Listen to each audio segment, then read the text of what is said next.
Greetings, everyone. You've stumbled upon Esoteric Babble. Today's discussion is going to center around a concept or two found in Paul Foster Case's work, The Tarot, A Key to the Wisdom of the Ages. Certainly, you could do worse than starting here if you're interested in tarot.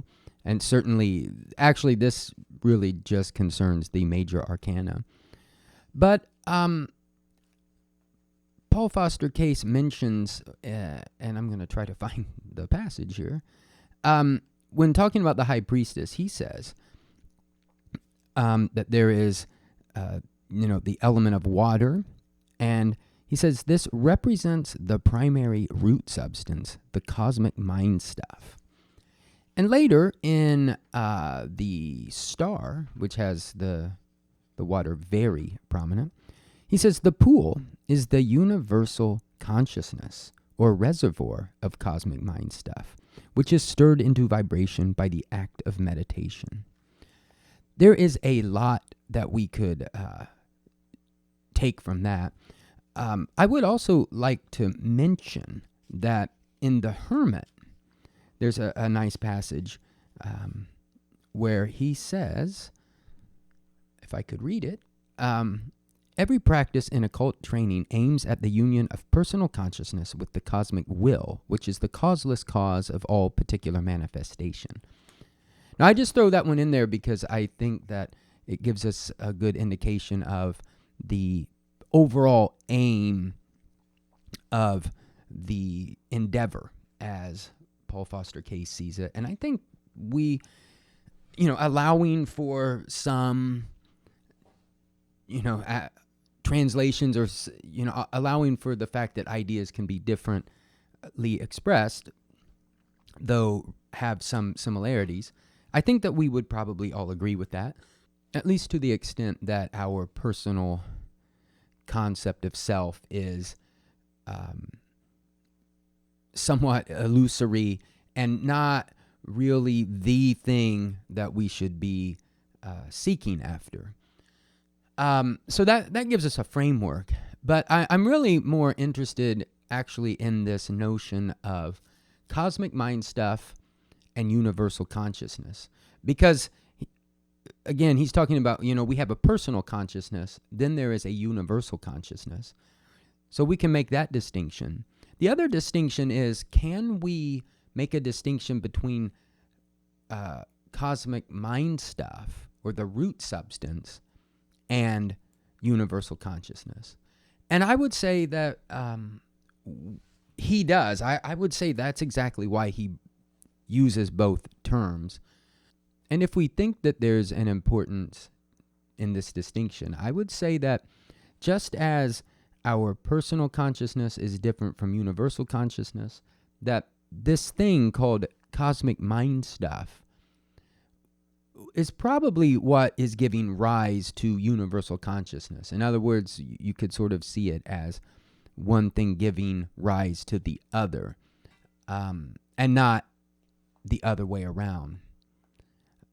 Although I suppose we could say that many personal consciousnesses could feed back into universal consciousness. It seems to me that the cosmic mind stuff, this primary root substance, is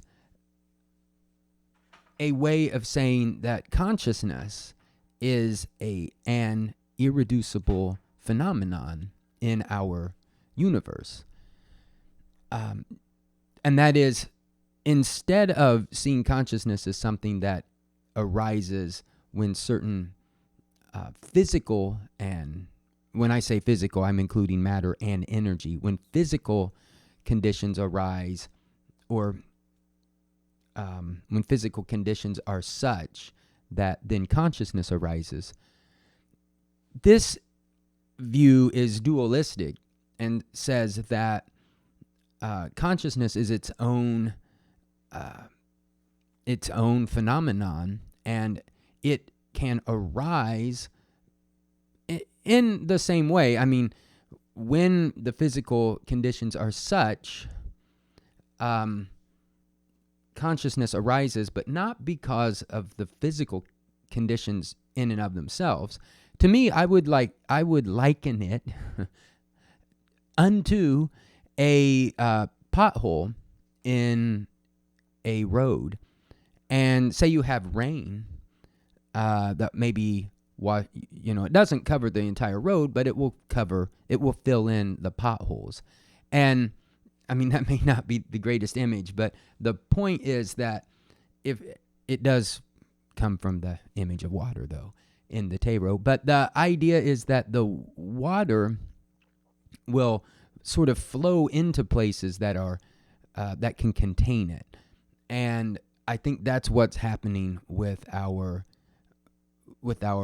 sort of mind body aggregates, is that the conditions arise and consciousness can flow into that and become a person, something that thinks of itself as a self, and so on. So that's how I view consciousness. And just again, to recap, that is a dualistic version. There are people who think that only physical matter exists and consciousness is more or less illusory. And there are people who think that consciousness is the only thing that exists and that the physical reality is illusory. I would say that my point of view is, I'm not sure that consciousness can be the only thing that exists. And I might have talked about this elsewhere, but if consciousness is the only thing that exists, as Buddhists would say, consciousness has to be conscious of something. Is it conscious of itself? That in itself implies a duality. If consciousness is aware of anything, that implies a duality. So my point is that I think that there are these two different, there's a physical component to the universe, and there is a conscious component. And I think those two can be resolved into some unity that is far beyond the human mind to comprehend. And that's where I'm going to leave it today. This is a very short, not video, but this is a very short discussion for me. But I want to leave it there. I'd like to hear what people have to say about that. That, instead of being stuck with duality, we can suppose that there is a unity behind this, but that it's a kind of unity that we have no way of understanding, just like we have no way of understanding the one or Nibbana. Peace, everyone.